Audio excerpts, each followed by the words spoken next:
Hello everyone, this is your boy Ilya from HY Testing Tech, and today we are back with another video. So today we are going to quickly install this rear diffuser by EVBASE. So I'd like to thank them for sending me the product for free, and let's get started.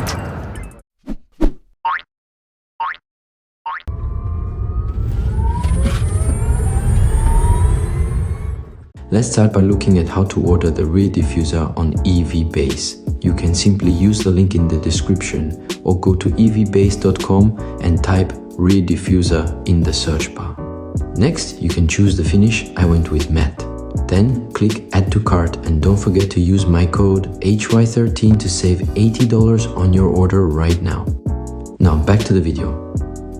Here's what my car looks like without the diffuser.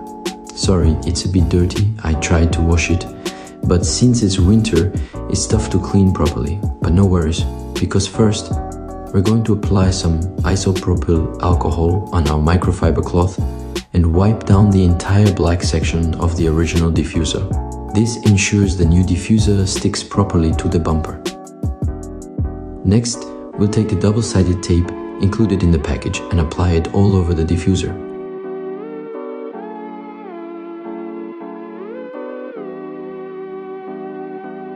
Once that's done, peel off the red backing of the double-sided tape. Also, note that the diffuser has small holes in several places. These are for screwing it into the original bumper. Now, we'll gently place the diffuser onto the car, take the provided screws and washers from the package, and use an electric screwdriver.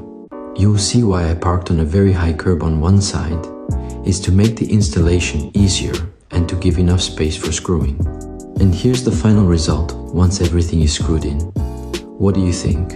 Personally, I love it. It matches really well with the matte black spoiler I installed a few months ago. I'll put a link to that at the end of the video. And here's the before, so you can compare. Thank you for watching. If you found this video helpful, don't forget to like, subscribe, and hit the notification bell. And if you're considering a Tesla, please use my referral link in the description to save up to $1,000. Also, if you want to watch my review of my Model 3 Highland, click on the recommended video on your right.